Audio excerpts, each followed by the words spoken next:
Hello everyone. आज हम जो स्टार्ट करने वाले हैं वो है चैप्टर 8 क्लास 9th का, जिसका नाम है क्वाड्रिलेटरल। ठीक है, मैथ्स में ये चैप्टर है आपका। क्वाड्रिलेटरल क्या होता है? कोई भी ऐसी शेप जो चार तरफ से बंद हो। ठीक है, जैसे मान लो मैं यहाँ पर एक क्वाड्रिलेटरल बना लेता हूँ। इसे मान लीजिए हमने ये एक क्वाड्रिलेटरल तैयार कर लिया। ठीक, इसमें एक साइड है ए, बी, सी और डी। ठीक, तो हम देख पा रहे हैं कि इसमें क्या है कि एक तो 4 साइड हैं जो कि चारों तरफ से बंद है। ठीक है, ये चारों तरफ से जो हैं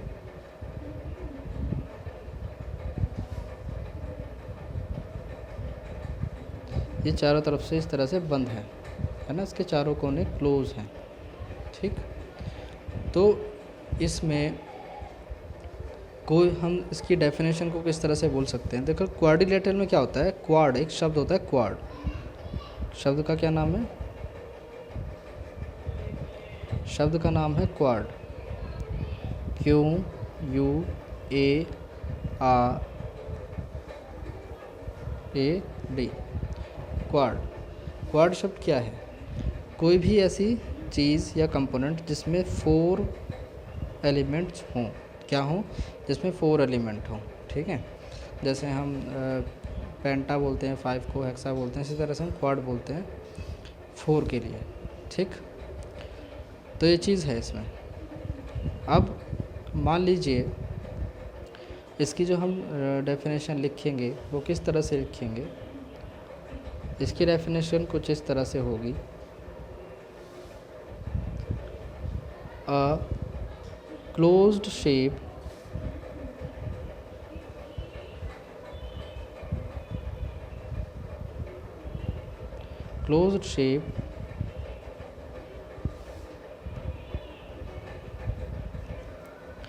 which is bounded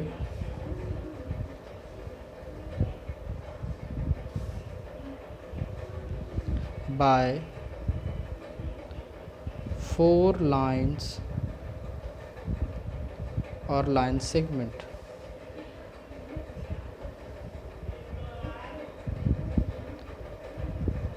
line segment और लाइन, इसमें हमने इस्तेमाल किए हैं 2 शब्द, जिसमें से एक है लाइन और एक है लाइन सेगमेंट। तो लाइन और लाइन सेगमेंट में क्या फ़र्क है? ठीक है, उसको देख लेते हैं। जैसे मान लो एक तो शेप हो गई ये, जो कि 4 लाइन से क्लोज है। ठीक है, इसमें तो 4 लाइन हो गई, ये लाइन हो गई, एक ये हो गई, एक ये हो गई और एक ये हो गई, 4 लाइन है। और एक होती है लाइन सेगमेंट से, जैसे एक लाइन सेगमेंट हो गया ये, एक हो गया ये, एक हो गया यहाँ और एक हो गया यहाँ। तो हम देखेंगे यहाँ पर, यहाँ ये जो लाइन सेगमेंट बना हो, ये जो शेप बनी है इन लाइन सेगमेंट के कनेक्शन से, इंटरसेक्शन से, तो वो भी क्या है? एक तरह का क्वाड्रिलेटरल है। ठीक, यहाँ तक आपके बात समझ में आई? अब इसमें क्या होता है कि आपको इसके कुछ पॉइंट्स हैं, उसको हम जल्दी से देख लेते हैं, है ना। इसके कुछ जो पॉइंट्स हैं वो क्या हैं? यहाँ पे एक शेप बना लेते हैं। पहले एक शेप हमने इस तरह से बना ली जो कि क्वाड्रिलेटरल है, इसको हम क्लोज शेप बोलेंगे। ठीक, अच्छा, इसमें कुछ टर्म्स होती हैं। जैसे पहली टर्म क्या है इसकी पहली टर्म है वर्टेक्सेस।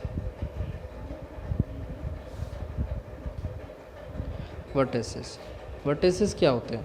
ठीक है, वर्टेसेस मतलब वो कोने या वो शीट्स जहाँ पर लाइंस मूव कर रही है या फिर एक दूसरे को कनेक्ट करती है। ठीक है, तो वो कौन कौन से हैं? एक तो हमारे पास है ए, एक बी, एक सी और एक डी। 4 वर्टिसेस हमारे पास हैं। नेक्स्ट है हमारे पास साइड। साइड्स कौन कौन सी हैं? साइड हमारे पास है A B, B C, C D, A B, sorry A B again हो गया, A B, B C, C D and D A. Side है डी ए। ये भी हमारे पास कितनी है? 4 साइड है। ठीक है। इसके बाद अगर मैं कहूँ कि इसके अंदर डायगोनल्स कितने हैं, तो डायगोनल कितने होते हैं? इसमें 2 डायगोनल हैं। 2 डायगोनल मतलब जो इस शेप में इस तरह से क्रॉस बना रहे हैं। ठीक है। जैसे कि हमने अभी शेप को नाम दिया था ए बी सी डी, तो इसमें जो एक तो है हमारे पास, एक है हमारे पास डी बी और एक है ए सी। तो हमारे पास जो थर्ड पॉइंट है वो है डायगोनल,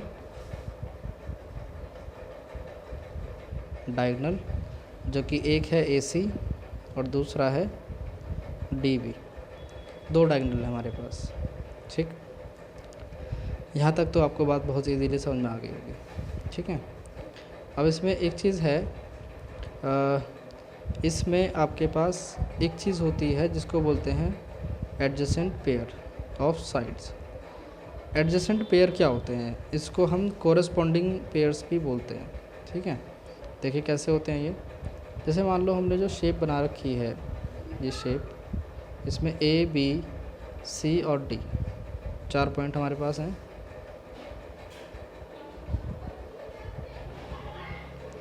चार जो पॉइंट है हमारे पास, इसमें आप देख पा रहे होंगे एक साइड ये है जो कि ए से बी की तरफ जा रही है ना, और एक साइड है जो ए से डी की तरफ जा रही है। यानी कि ये जो दोनों साइड्स हैं वो एक पॉइंट से निकल करके जा रही है ना। तो इसी तरह की हमारे पास और भी साइड हैं। इस तरह से इस पॉइंट से भी साइड निकल के जा रही है, इस पॉइंट से भी साइड निकल के जा रही है और इस पॉइंट से भी, जो एक पॉइंट से निकल करके जा रही है ना। तो ऐसी कितनी साइड्स हमारे पास होती हैं? उनको हम बोलते हैं, सबसे पहले तो क्या बोलते हैं उनको?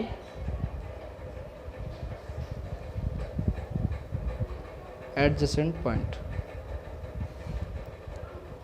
Adjacent pair of sides.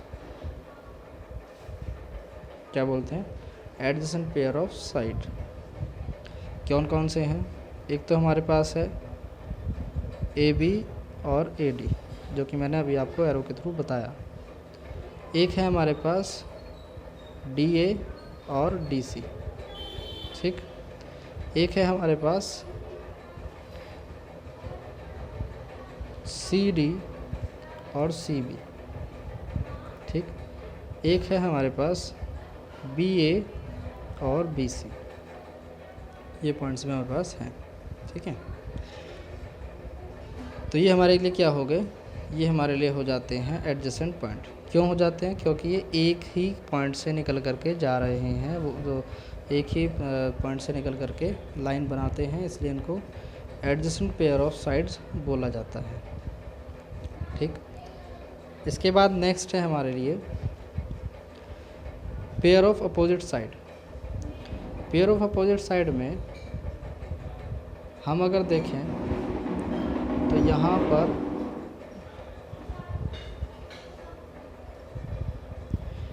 पर क्या हो रहा है? एक तो एक इस साइड के अपोजिट में क्या है? ये साइड है। इस साइड के अपोजिट में कौन सी साइड है? ये साइड है। और इस साइड के अपोजिट में कौन सी साइड है? ये वाली साइड है। यानी कि ए बी के अपोजिट में डी सी है और ए डी के अपोजिट में बी सी है। तो इनको हम क्या बोलते हैं? पेयर ऑफ अपोजिट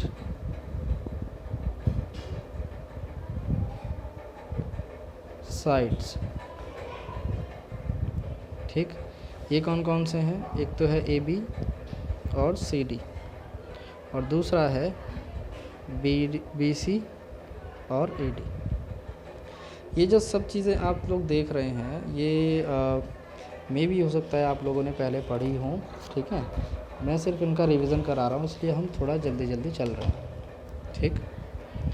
इसमें नेक्स्ट चीज़ क्या है? नेक्स्ट पॉइंट इसमें देखो, एंगल्स, हमारे पास कितने एंगल होते हैं?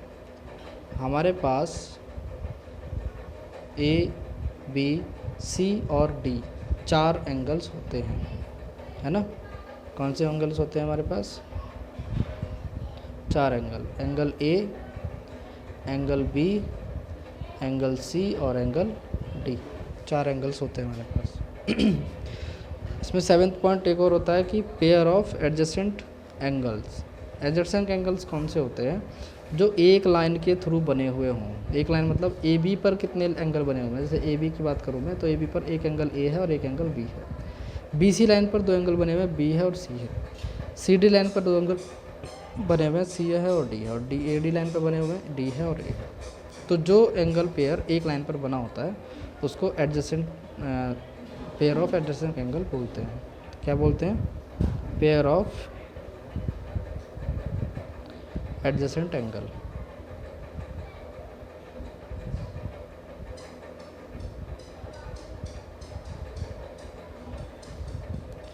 ठीक, कौन कौन से हैं? एंगल ए, एंगल बी एक पेयर है, एंगल बी, एंगल सी एक पेयर है, एंगल सी, एंगल डी एक पेयर है। इसी तरह से आगे की पेयर भी कनेक्ट करते हैं एक दूसरे से। ठीक, यहाँ तक आपकी बात हुई। तो आमतौर पे जो मेन एक क्वाड्रिलेटरल की टर्म्स होनी चाहिए, जो मेन होनी चाहिए वो यही है। ठीक है, अब हम बात करते हैं टाइप्स ऑफ क्वाड्रिलेटरल। जो क्वाड्रिलेटरल के टाइप होते हैं वो कौन कौन से हैं? देखिए, टाइप देखेंगे हम एक एक करके डिटेल में टाइप देखेंगे, तो टाइप ज़रूर देखें। ठीक है, सबसे पहला होता है, सबसे पहला कौन सा है? पैरेललोग्राम। सबसे पहला है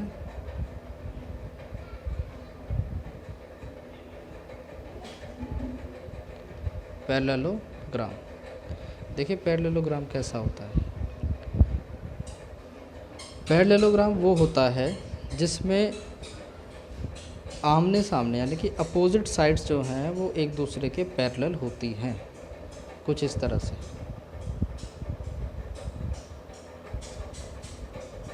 मैं इसको थोड़ा मतलब क्लियर हो सकता है ना बन पाया हो, लेकिन आपको मैं टेक्निकली अगर बताऊं तो A line sorry A D जो लाइन है it is parallel to B C and A B is parallel to D C.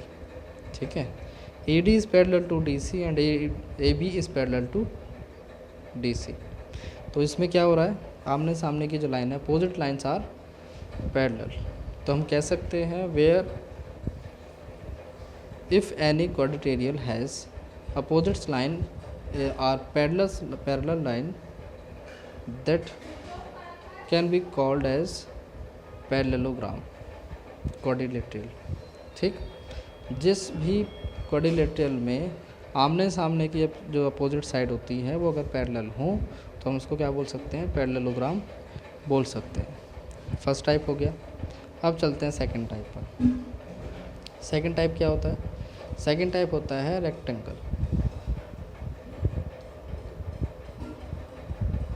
Second type क्या होता है? रेक्टेंगल। रेक्टेंगल आपने देखा ही होगा, है ना? कुछ इस तरह का होता है। रेक्टेंगल की एक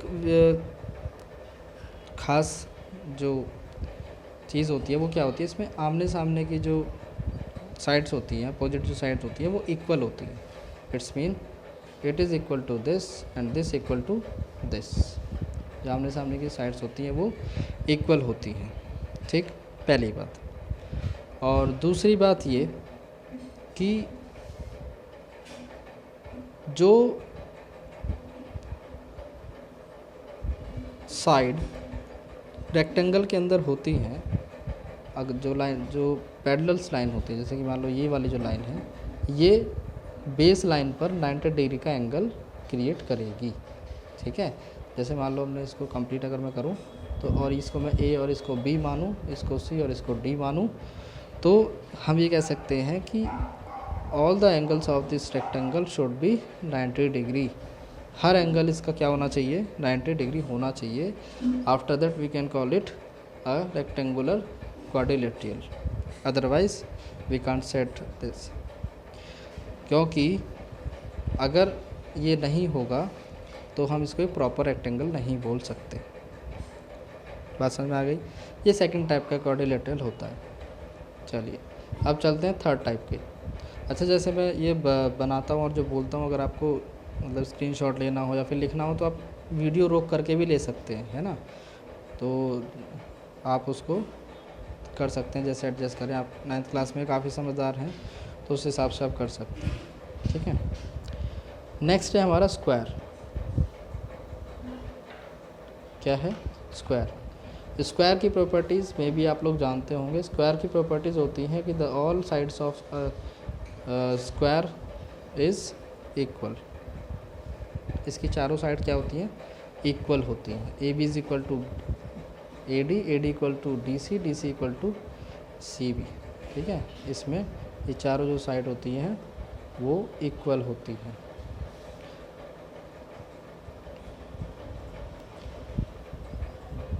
D C equal to A D,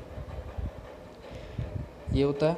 दूसरी इसमें भी होती है कि angle A is equal to angle B is equal to angle C is equal to angle D is equal to 90 degree. यानी कि हर एंगल इसका क्या होता है? 90 डिग्री का होगा। हर एंगल क्या होगा? 90 डिग्री का होगा। बात समझ में आ गई? ये आपका होता है स्क्वायर। अब चलते हैं नेक्स्ट पर।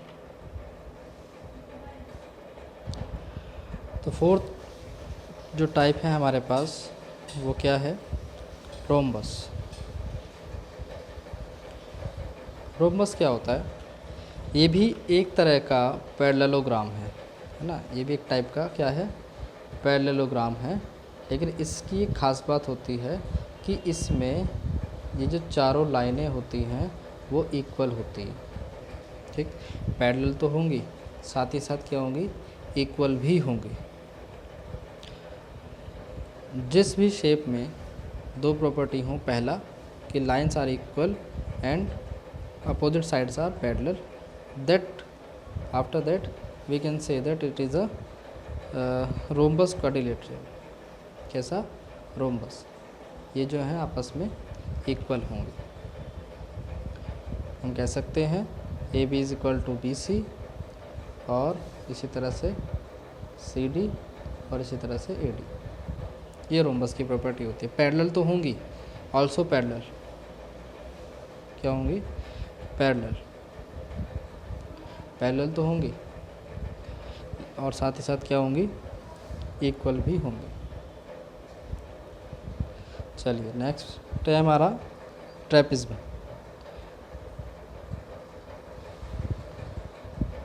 ट्रेपिज्म क्या होता है?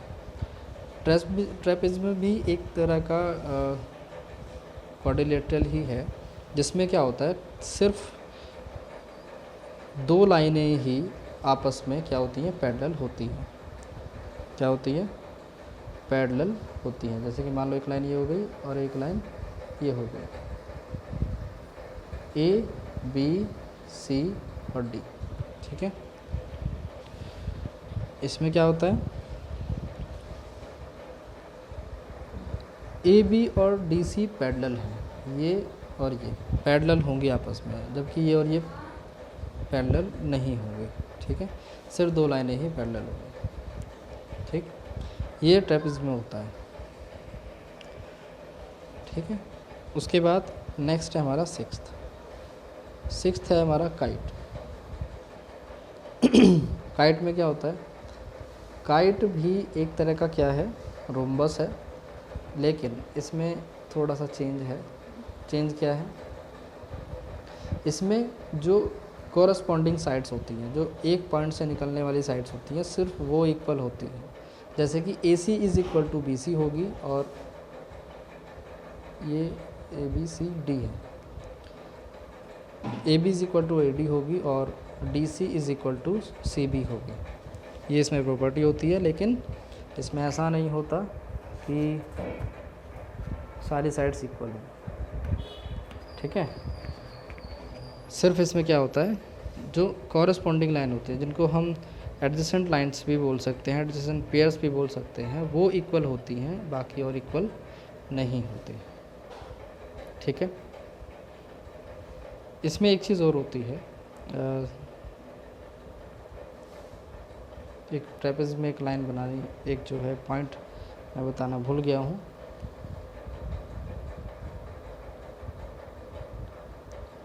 ट्रेपेज में क्या होता है कि जो हम ये जो देख रहे हैं, ये जो लाइन इस तरह से देख रहे हैं ए बी सी डी, इसमें क्या होता है कि एक इस तरह से एक लाइन होती है जो पैरेलल लाइन नहीं होती, उनको उनके मिडल पॉइंट को, जो मिडल पॉइंट होता है उसको कनेक्ट करती है, जिसको मैं इसको पी क्यू अगर मान लूँ तो इसको कनेक्ट करती है। और इस लाइन को क्या बोलते हैं? मीडियन बोलते हैं। क्या बोलते हैं इस लाइन को? मीडियन बोलते हैं।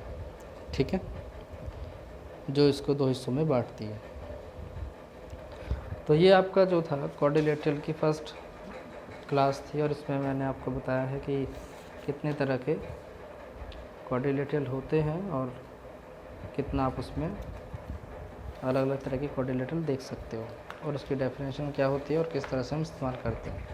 ठीक है। इसमें एक चीज़ और होती है, आपको एक चीज़ प्रूफ करनी आनी चाहिए, वो हम बहुत छोटी सी है, उसको देख लेते हैं। ठीक है, कि प्रूव दैट, एक थ्योरम है छोटी सी, वो आप देख लीजिए। Prove that angle A plus angle B plus angle C plus angle D is equal to 360। यानी कि आपको ये बताना है कि किसी क्वाड्रिलेटरल में सभी एंगल्स का जो ऐड होता है वो क्या होता है? 360 होता है। क्या होता है? 360 होता है। कैसे प्रूफ करेंगे? मान लीजिए हमारे पास क्या है, एक क्वाड्रिलेटरल है, बना लेते हैं इसको कुछ इस तरह से, और इसमें हम ले लेते हैं ए, एक मिनट, इसको थोड़ा सा सेंटर में ले आइए, ए बी सी और डी। ठीक है, ये है। अब अगर मैं देखूं तो मेरे पास यहाँ पर फर्स्ट एंड सेकंड दो ट्रायंगल्स हैं। ठीक है, फर्स्ट क्या है? ए सी डी, या इसको बोल सकते हैं ए डी सी, कुछ भी आप बोल सकते हो एज यू वांट। और दूसरी तरफ है हमारे पास जो एक ट्रायंगल है, वो क्या है? A B C. ठीक, या फिर ए सी बी। हमारे पास दो एंगल इस तरह से हैं। बोल आप किसी भी तरह से सकते हो, जैसे आपकी मर्ज़ी हो। ठीक, अब दूसरी तरफ अगर मैं कहूँ कि ट्रायंगल ए बी सी में, ट्रायंगल ए बी सी में क्या हो रहा है कि angle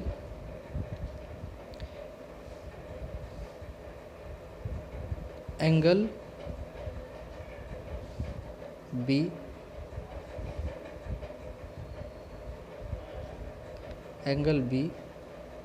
plus angle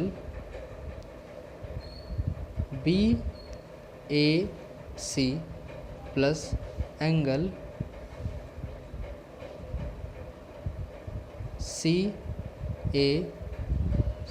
angle B A C और एंगल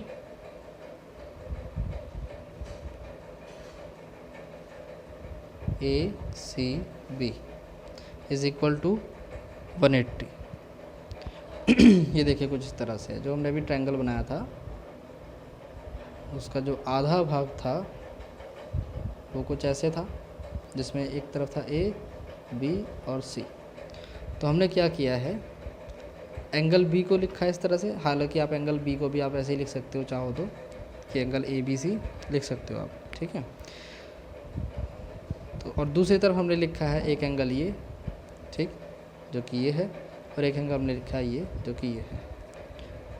अब क्योंकि हम जानते हैं कि ट्रायंगल्स के जो एंगल्स का सम होता है वो 180 डिग्री होता है। ठीक, ये आपने प्रूफ कर, ये मतलब ये पहले से प्रूफ है। दूसरा जो हमारे पास एंगल है, दूसरा जो हमारे पास एंगल है वो सॉरी ट्रायंगल है वो क्या है, एंगल ए डी सी। इसमें क्या हो रहा है, इसमें एंगल, इसको भी अगर मैं कंप्लीट कर लूँ तो कुछ इस तरह का होगा, और यहाँ पर डी पॉइंट है, थोड़ा लिखने में आसानी रहेगी। ठीक है, तो आप इसको कैसे लिखोगे, angle D plus angle D A C plus angle D C A is equal to also 180। ठीक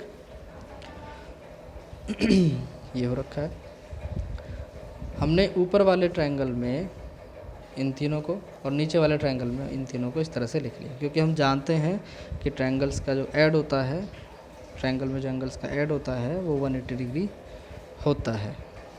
इसको इक्वेशन 1 मानो और इसको इक्वेशन 2 मानो।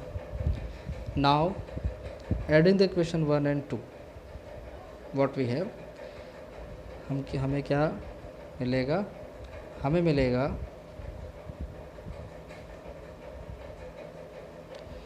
Angle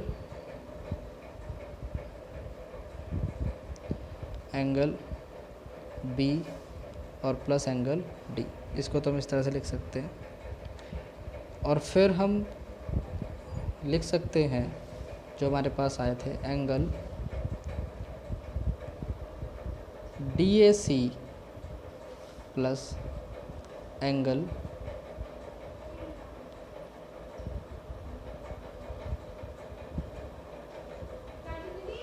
C A B.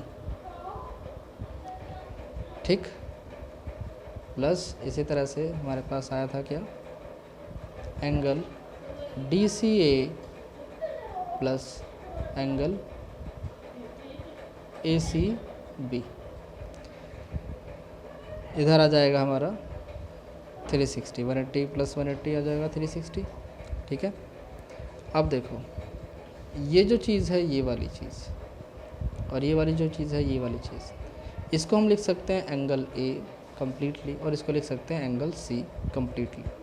यानी कि हम कैसे लिख सकते हैं, एंगल ए, अगर मैं इसको सीधा कर लूँ थोड़ा सा, angle A plus angle B plus angle C और plus angle D is equal to 360। अगर बात समझ में आई तो हमारा जो है आंसर प्रूव हो जाता है इस तरह से। ठीक है, आप इसको करके देख सकते हो। ठीक है, हो सकता है आपके सॉल्यूशन में भी हो। बस इसने क्या किया है, दोनों एंगल्स ट्रायंगल जो होते हैं उनको ऐड कर दिया है, और ऐड करने के बाद हमने पता कर लिया है कि हम एंगल्स को क्या बोल सकते हैं। अब क्योंकि ये भी आधा आ रहा है, ये भी आधा आ रहा है, इसको हमने एंगल ए लिख दिया, और ये भी आधा आ रहा है, ये भी आधा आ रहा है, इसको हमने एंगल सी लिख दिया, और इस तरह से एंगल सी और डी हमें मिल गए। जब ये मिल गए तो इधर 360 आ ही गया था, और आने के बाद हमारे पास ये प्रूफ हो गया। ठीक है, तो इस क्लास में हमने जो है मैक्सिमम इसमें चीज़ें कर ली हैं, और हमने जो कितने टाइप के क्वाड्रिलेटरल्स होते हैं वो भी हमने सीख लिया है। और आपकी जो फर्स्ट एक्सरसाइज होगी मे बी आप उसको इन सब से सॉल्व कर सकते हो। ठीक है, और हम नेक्स्ट क्लास में एक्सरसाइज के कुछ क्वेश्चंस करके देखेंगे, जिसमें आप लोगों को ये डाउट्स अगर क्वेश्चंस को लेकर के होंगे वो तो वो क्लियर हो जाएंगे। ठीक है, चलिए हम लोग मिलते हैं अब नेक्स्ट क्लास में, तब तक आप प्रैक्टिस कर सकते हैं।